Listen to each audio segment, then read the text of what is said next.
Pada pertengahan Mei, Direktorat Intelijen Khusus menerima laporan dari Pos Pemantauan Imigrasi Entikong mengenai pola perjalanan tak biasa dari seorang pria warga negara Indonesia yang tercatat keluar masuk Myanmar melalui jalur tidak resmi selama lebih dari 2 tahun terakhir.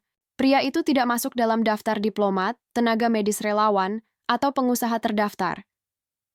Ia bukan pula bagian dari organisasi kemanusiaan yang beroperasi di kawasan perbatasan. Namanya muncul dalam beberapa catatan lintas batas, terkadang menggunakan paspor Indonesia, di lain waktu menggunakan dokumen perjalanan dengan nama berbeda yang tampak legal secara kasat mata. Nama utama yang paling sering muncul, Agus Haryono. Laki-laki berusia sekitar 47 tahun, mengklaim dirinya sebagai seorang dokter spesialis bedah. Namun ketika data pribadinya ditelusuri lebih dalam melalui Ikatan Dokter Indonesia, IDI, namanya tidak pernah tercatat sebagai anggota. Ia tidak pernah mengajukan izin praktik medis resmi, tidak pernah terdata bekerja di rumah sakit manapun, baik negeri maupun swasta. Ia juga tidak tercatat pernah mengikuti pendidikan kedokteran di dalam negeri. Petunjuk semakin mencurigakan ketika laporan keuangan pribadi yang berhasil diakses melalui kerjasama lintas lembaga menunjukkan adanya aliran dana rutin dalam jumlah besar yang tidak sesuai dengan profil pekerjaan atau kegiatan resmi. Tidak ditemukan nama klinik atau institusi yang menggunakan jasanya, namun setiap 2 hingga 3 bulan sekali, rekeningnya menerima dana dalam jumlah besar dari rekening yang terafiliasi dengan entitas perusahaan di luar negeri, mayoritas. Berasal dari Mandalay dan Naypyidaw, 2 kota besar di Myanmar. Laporan tersebut sampai ke meja subdivisi penindakan khusus yang menangani isu lintas batas dan perdagangan manusia. Selama 2 pekan berikutnya, tim kecil mulai mengumpulkan informasi tambahan mengenai keberadaan Agus. Data kependudukan menunjukkan bahwa pria itu tinggal di sebuah rumah mewah di kawasan lereng kota kecil di Jawa Tengah, tidak jauh dari kawasan perbukitan yang akses jalannya terbatas dan tidak padat penduduk. Rumah tersebut berdiri di atas lahan sekitar 100.200 meter persegi, dilengkapi pagar tinggi dan kamera pengawas yang mengarah ke jalan masuk utama. Satu hal yang mencolok dari hasil pengamatan udara adalah betapa sepinya rumah itu dari aktivitas harian. Tidak ada tanda-tanda rumah tangga biasa, tidak terlihat kendaraan pribadi, anak-anak, atau rutinitas keluarga. Tapi dari pemindaian satelit malam hari, rumah itu justru menunjukkan pola konsumsi listrik yang tinggi dan tidak wajar pada tengah malam hingga dini hari. Pola penggunaan daya ini mencerminkan keberadaan peralatan berat atau pendingin medis berkapasitas besar. Pola bolak-baliknya ke Myanmar pun menjadi semakin sistematis. Agus diketahui selalu keluar negeri setelah menerima kiriman dana dalam jumlah besar dan kembali ke Indonesia sekitar 2 minggu kemudian. Setiap kepulangan disusul oleh masa tinggal di rumah mewah selama 4 atau 6 minggu tanpa pernah terlihat keluar. Setelah itu, perjalanan ke luar negeri kembali terjadi, seolah menjadi satu siklus. Paralel dengan investigasi terhadap Agus, Subdivisi Analisis menerima data baru dari Direktorat Perlindungan WNI. Selama 1 tahun terakhir, ada pola kehilangan kontak sejumlah tenaga kerja Indonesia non-procedural (TKI) ilegal yang bekerja di kawasan perkebunan, tambak, dan pabrik-pabrik rumahan di Malaysia dan Myanmar.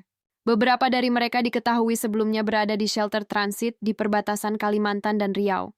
Laporan keluarga korban selalu menemui jalan buntu karena status mereka yang tidak sah secara administrasi. Namun satu nama muncul berulang kali, Agus. Beberapa saksi menyebutkan bahwa korban terakhir sempat dijemput oleh seseorang yang mengaku sebagai dokter penghubung sebelum hilang jejak. Penyelidikan mulai memusat pada dugaan bahwa rumah mewah milik Agus di lereng Jawa Tengah itu bukan sekadar tempat tinggal, melainkan fasilitas medis ilegal. Hasil citra termal dari drone menunjukkan keberadaan ruangan bawah tanah yang tidak tercantum dalam denah properti lama yang terekam di Badan Pertanahan Nasional. Bangunan tersebut diketahui dibeli Agus 3 tahun lalu secara tunai melalui transaksi. Atas nama perusahaan fiktif, Intel mulai melakukan pengawasan diam-diam selama lebih dari sebulan. Didapati bahwa rumah tersebut hanya menerima pengiriman pada malam hari. Mayoritas dari mobil box kecil tanpa logo perusahaan.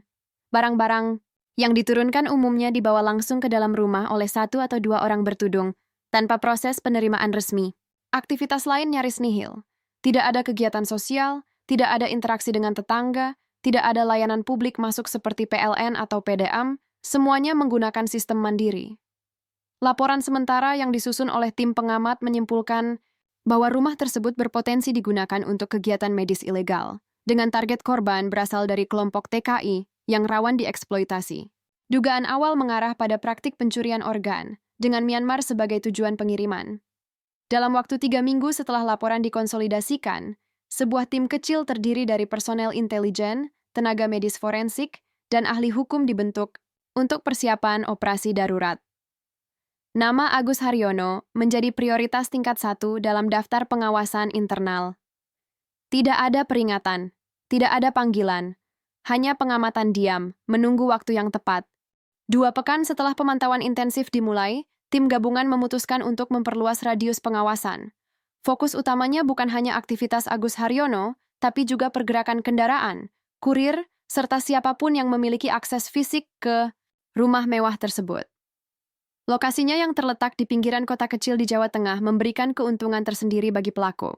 Jauh dari pusat keramaian, tidak terjangkau patroli rutin, dan hanya memiliki satu akses jalan utama.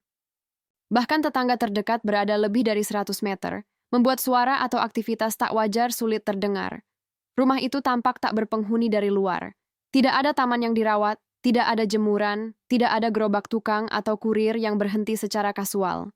Tapi intelijen mencatat, pada malam hari, khususnya antara pukul 23.00 hingga 03.00, tercatat setidaknya 3 kali per minggu sebuah mobil box kecil dengan plat daerah berbeda berhenti sekitar 10 menit. Kendaraan tersebut tidak pernah parkir di dalam, hanya menurunkan 1 atau 2 box besar yang dibawa masuk ke dalam rumah melalui pintu samping. Setelah itu, rumah kembali tampak mati. Petugas pengamat mencatat satu kemunculan pria paruh baya yang diduga Agus, sekitar pukul 02.40 dini hari, memeriksa kondisi pagar belakang menggunakan senter, lalu kembali masuk tanpa berinteraksi dengan siapapun. Tidak ditemukan aktivitas sosial apapun, tidak ada petunjuk bahwa rumah itu dihuni secara normal. Namun konsumsi listrik dan riwayat pembelian solar industri menunjukkan penggunaan alat medis bertegangan tinggi, serta cadangan daya yang signifikan. 1. Temuan mengejutkan berasal dari pemindaian struktur bangunan menggunakan peralatan geolistrik yang biasa digunakan dalam proyek tambang. Hasilnya menunjukkan adanya ruangan kedap suara di bawah permukaan tanah, berukuran kurang lebih 4,6 meter, terletak di bawah bangunan utama. Tidak ada akses tangga dari luar, dan bentuknya tidak selaras dengan denah bangunan resmi yang tercatat saat rumah itu pertama kali dibangun. Ini memperkuat dugaan bahwa ruangan tersebut dibangun secara ilegal setelah kepemilikan rumah berpindah ke Agus. Dokumen pembelian properti pun mengindikasikan upaya penyamaran yang rapi. Rumah itu dibeli melalui perusahaan fiktif bernama PT Sinar Abadi Medika, yang dalam penelusuran tidak memiliki struktur organisasi aktif, tidak pernah menyetor pajak, dan seluruh komisarisnya terdaftar dengan alamat palsu. Di atas kertas, perusahaan ini bergerak di bidang alat kesehatan. Namun dalam praktiknya, tidak ada jejak pengiriman alat medis resmi ke rumah tersebut. Yang ditemukan hanyalah pengiriman dari pihak ketiga non-resmi. Beberapa bahkan memakai nama ekspedisi kecil yang biasa digunakan oleh sindikat perdagangan gelap. Selama periode pemantauan yang diperpanjang hingga 8 minggu, tim mencatat 5 individu berbeda yang terlihat masuk ke rumah dalam waktu yang terpisah, semuanya malam hari, dan semuanya tidak pernah terlihat keluar kembali dalam pengamatan langsung. Wajah-wajah mereka kemudian dicocokkan dengan basis data pencari orang hilang, hasilnya mencengangkan. 2 dari 5 adalah tenaga kerja migran non-prosedural yang dilaporkan hilang oleh keluarganya dalam kurun 6 bulan terakhir. Salah satunya, perempuan berusia 26 tahun asal Indramayu, terakhir diketahui berada di Batam sebelum menyeberang ke Malaysia. Tidak ada jejaknya sejak itu, hingga wajahnya muncul dalam video pengawasan di rumah Agus. Indikasi ini mengarah pada satu pola. Rumah tersebut menjadi titik akhir bagi sejumlah orang yang sebelumnya berada dalam jaringan TKI ilegal. Pertanyaannya berubah, dari apa yang dilakukan Agus di rumah itu, menjadi, kemana perginya orang-orang yang dibawa masuk ke sana? Tim investigasi menemukan jejak digital tambahan melalui platform pasar gelap dalam dark web, yang menjual organ manusia dengan harga tinggi dan menggunakan sistem lelang tertutup.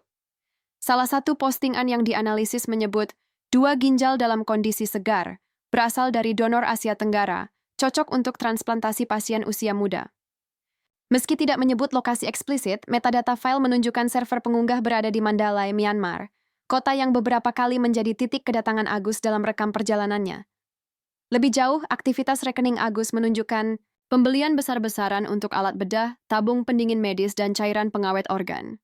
Barang-barang tersebut dikirim ke rumahnya melalui jalur distribusi tidak resmi, menggunakan nama samaran dan alamat palsu yang semuanya bermuara ke rumah yang sama. Bahkan ada pembelian generator cadangan khusus untuk ruangan ber-AC tanpa ventilasi, indikasi kuat adanya ruang operasi tertutup. Yang lebih mencurigakan, tim audit digital menemukan Agus sempat mengunduh beberapa modul kedokteran dari forum Rusia dan India, serta kursus ilegal bertema transplantasi organ. Dengan latar belakang pendidikan teknik elektro dari perguruan tinggi swasta di Jakarta, tidak ada alasan logis baginya untuk memiliki minat spesifik pada pembedahan ginjal, kecuali jika ia memang menyiapkan diri untuk praktik medis non-legal. Ketika semua potongan data itu dikumpulkan, mobil malam hari, pembelian alat medis, orang hilang, ruang bawah tanah, dan catatan keuangan, maka terbentuk satu gambaran kasar namun cukup mengerikan.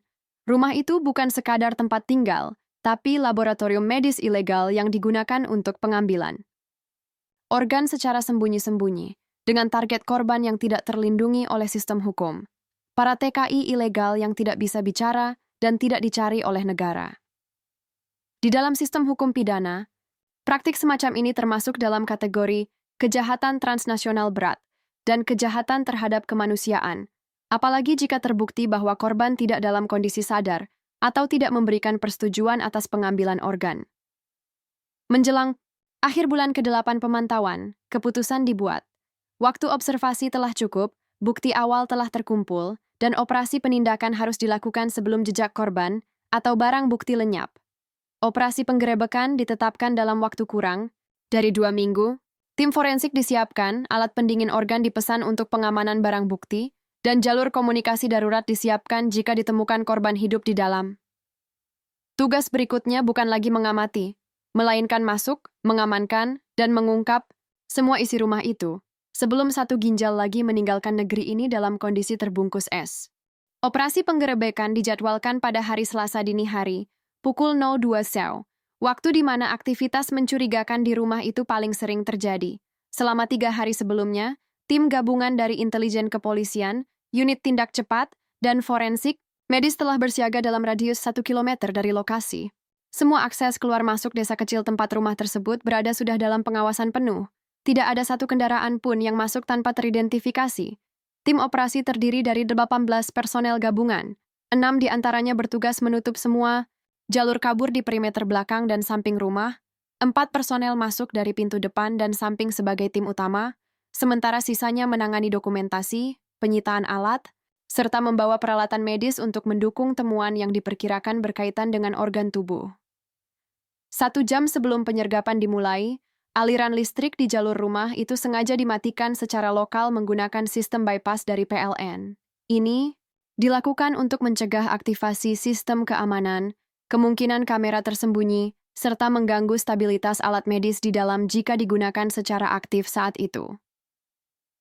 Pukul 01.58, seluruh unit sudah dalam posisi. 2 orang dari tim teknis membuka pagar secara manual tanpa suara. Tim utama bergerak cepat, masuk melalui pintu samping menggunakan alat pembuka kunci otomatis. Tidak ditemukan alarm yang aktif. Begitu pintu terbuka, tim langsung mencium bau tajam seperti disinfektan medis yang pekat, menyengat, dan tidak biasa ditemukan di rumah normal. Ruang pertama yang mereka temukan bukan ruang tamu, melainkan ruangan kosong yang diubah menjadi area sterilisasi. Dindingnya dilapisi plastik tebal, dengan 1 meja stainless di tengah dan rak berisi alat-alat medis. Gunting bedah, forceps, jarum suntik besar, serta beberapa botol cairan natrium klorida. Di sudut ruangan terdapat lemari pendingin medis berukuran sedang dengan label digital. Lemari itu dibuka di tempat oleh tim forensik. Di dalamnya, 2 kantong plastik medis tertutup rapi disimpan dalam suhu beku. Masing-masing berisi organ ginjal utuh yang masih tampak merah segar. Nomor seri dan barcode buatan tangan ditempelkan di luar kantong. Dugaan kuat, organ ini disiapkan untuk pengiriman ke luar negeri, kemungkinan besar Myanmar. Lantai 2 rumah itu kosong dari perabot. Tidak ada kasur, lemari, atau tanda-tanda kehidupan. Biasa. Yang ada hanya 1 kamar yang dikunci dari dalam, dipaksa dibuka oleh petugas. Di dalamnya, seorang pria ditemukan duduk di depan komputer. Ia tidak melawan, tidak berteriak, tidak menyangkal. Di hadapannya, layar monitor menampilkan data medis seseorang, tekanan darah, golongan darah, dan volume cairan tubuh. Pria ini adalah Agus Haryono. Dalam penggeledahan di komputer ditemukan ratusan file pasien dengan nama-nama asing. Sebagian besar hanya berupa kode alfanumerik. Tidak ada tanda bahwa mereka pernah terdaftar di fasilitas kesehatan resmi. Di hard drive eksternal, terdapat folder berisi rekaman kamera dari sudut-sudut berbeda dalam rumah. Beberapa menunjukkan proses pembedahan. Tidak ada wajah yang terlihat dengan jelas. Semuanya terekam dari sudut tinggi atau diburamkan, namun tampak jelas. Organ manusia sedang dikeluarkan, darah masih mengalir, dan tubuh korban tidak bergerak. Di lantai bawah, ruangan kedap suara yang sebelumnya terdeteksi melalui pemindaian geolistrik berhasil ditemukan melalui pintu tersembunyi di bawah karpet ruang belakang. Pintu itu berbobot berat dan terkunci dengan sistem elektronik. Setelah dibuka, tim turun ke ruang bawah tanah. Ruangan itu mirip ruang operasi kecil. Dinding logam, lampu bedah digantung di atas meja, dan sebuah wastafel dengan saluran pembuangan khusus. Lantai dilapisi vinil tebal, dan aroma campuran antara darah lama dan antiseptik masih melekat. Yang mengejutkan, di sudut ruangan ditemukan satu tempat tidur kecil dengan seorang pria terbaring lemah. Usianya diperkirakan 30-an. Tubuhnya kurus, dengan bekas jahitan besar di sisi kanan perut, ditutup perban kotor. Ia masih hidup. Matanya membuka perlahan ketika lampu diarahkan ke wajahnya. Tim medis langsung bergerak cepat, memberinya oksigen, menyuntikkan cairan infus, dan membawanya naik ke atas untuk segera dievakuasi ke rumah sakit rujukan terdekat. Di dekat tempat tidur korban, ditemukan sebuah map berisi dokumen, hasil laboratorium darah, jadwal operasi, dan catatan tangan yang merinci tanggal, golongan darah, dan kecocokan organ. Semuanya menunjukkan bahwa pria itu adalah donor hidup, namun tidak ada tanda persetujuan atau bukti legalitas. Di gudang kecil di belakang rumah ditemukan 14 paspor dari berbagai negara Asia Tenggara, sebagian dari Indonesia, sebagian dari Myanmar, Bangladesh, dan Filipina. Semua paspor tampak baru, namun dalam identitas yang sudah tidak aktif secara sistem keimigrasian. Ini memperkuat dugaan bahwa korban-korban tidak hanya dari Indonesia, tapi lintas negara, direkrut atau dijebak untuk kemudian menjadi objek perdagangan organ. Barang bukti dikumpulkan selama 5 jam penuh.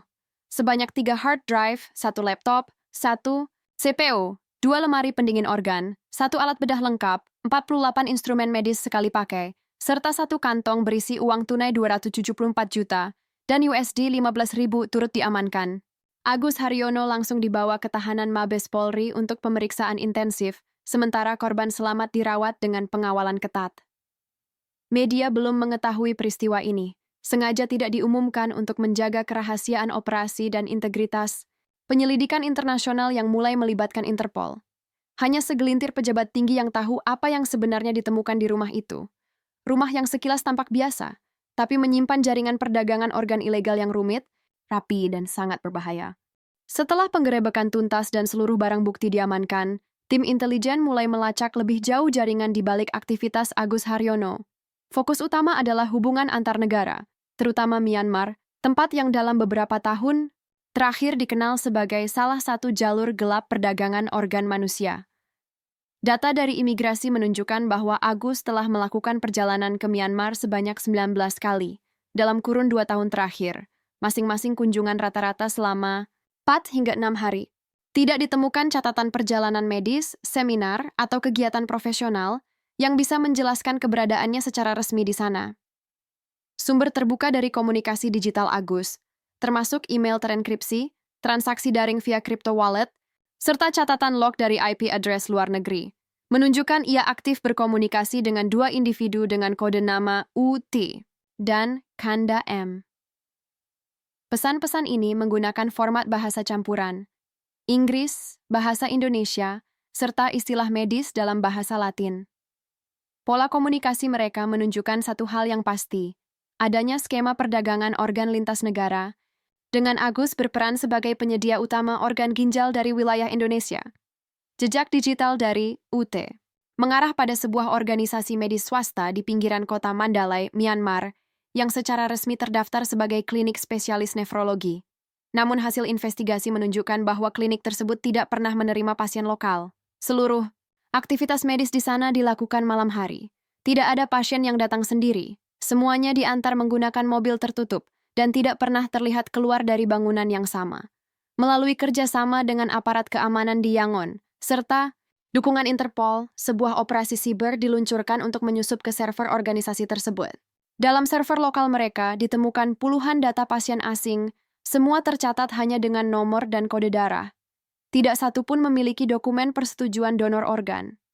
Beberapa file menunjukkan dokumen pengiriman logistik dengan tanda tangan palsu dari institusi kesehatan di luar negeri yang digunakan sebagai tameng legalitas palsu untuk pengiriman spesimen biologis. Salah satu dokumen yang ditemukan menyebut Shipment 2271, merujuk pada 2 ginjal yang ditemukan di lemari pendingin rumah Agus Haryono. Tanggal pengiriman seharusnya dilakukan 3 hari setelah penggerebekan. Nama pengirim, PT Nur Medika Jaya, sebuah perusahaan fiktif dengan alamat palsu di Semarang. Penerima, Central Biogen Myanmar Ltd, yang sudah teridentifikasi sebagai entitas di bawah kendali Kanda M. Lebih lanjut, dari dokumen yang ditemukan di laptop Agus, ditemukan pola unik pengiriman organ. Organ disimpan dalam box medis dengan pendingin, diberi label laboratory chemicals untuk melewati pengawasan bandara, dan disamarkan sebagai bagian dari kiriman farmasi. Barang tersebut dikirim bukan melalui jalur kargo umum, tetapi melalui perantara yang bekerja di maskapai pengiriman. Orang-orang ini mendapat bayaran hingga USD 5.000 per pengiriman dan bekerja secara diam-diam dengan identitas yang seringkali berubah setiap bulan. Tim forensik juga menemukan peta digital di laptop Agus yang menunjukkan beberapa titik drop-off di Jawa Tengah dan Jawa Timur. Di titik-titik tersebut, nama-nama tidak dikenal muncul sebagai agen penghubung. Satu di antaranya diketahui adalah mantan petugas imigrasi yang kini bekerja di sektor swasta dan diduga turut membantu memproses pemalsuan dokumen para TKI yang dijadikan korban. Dugaan awal, para TKI ini awalnya hendak diberangkatkan secara legal, namun diputar di tengah proses melalui jalur gelap, dibujuk atau dipaksa menandatangani surat persetujuan donor organ yang sebenarnya tidak sah secara hukum. Kasus ini mulai berkembang menjadi lebih besar dari sekadar praktik dokter gadungan. Ini bukan hanya tentang seorang pria di rumah mewah yang melakukan operasi ilegal, melainkan tentang rantai panjang eksploitasi manusia yang berakar pada sistem sosial dan ekonomi yang rapuh. Sebagian besar korban berasal dari latar belakang miskin, lulusan sekolah dasar, tidak punya akses hukum, dan mudah dijebak oleh iming-iming pekerjaan di luar negeri. Korban selamat yang ditemukan di rumah Agus memberikan keterangan terbatas setelah siuman di rumah sakit. Ia mengatakan bahwa awalnya dijanjikan pekerjaan sebagai tukang kebun di Malaysia, tetapi dalam perjalanan transit melalui Jawa Tengah, ia dibawa ke rumah tersebut dan diberi suntikan penenang. Ketika sadar, ia sudah berada di meja operasi. Tidak ingat apapun selain rasa sakit luar biasa dan teriakan samar di kejauhan. Ia mengira dirinya akan mati di tempat itu. Pemeriksaan medis terhadapnya menunjukkan 1 ginjal telah diangkat dengan metode semi-profesional. Jahitan dilakukan menggunakan teknik standar, namun alat-alat yang digunakan bukan milik fasilitas kesehatan resmi. Diduga kuat, operasi dilakukan oleh Agus sendiri, dibantu 1 orang asistennya yang sampai saat ini belum diketahui keberadaannya. Pemerintah Myanmar diminta memberikan akses kepada tim investigasi internasional untuk memeriksa klinik-klinik yang diduga menjadi penerima organ ilegal. Namun tanggapan mereka sejauh ini pasif. Informasi yang lebih banyak diperoleh dari kerja sama non-resmi, dari LSM dan jurnalis investigasi lokal yang sudah lama mencurigai praktik jual-beli organ di perbatasan utara negara itu. Kini, fokus penyelidikan berada pada 2 hal besar. Menelusuri jaringan penghubung di Indonesia yang terlibat dalam rekrutmen dan pengadaan korban. Mengidentifikasi dan menangkap tokoh penting jaringan internasional di Myanmar yang diduga menjadi pembeli dan pengguna akhir organ-organ tersebut. Seluruh kasus ini mulai mengarah pada struktur organisasi kriminal lintas negara yang terorganisir, rapi, dengan dokter gadungan sebagai salah satu bagian kecil dari mesin yang jauh lebih besar dan kompleks.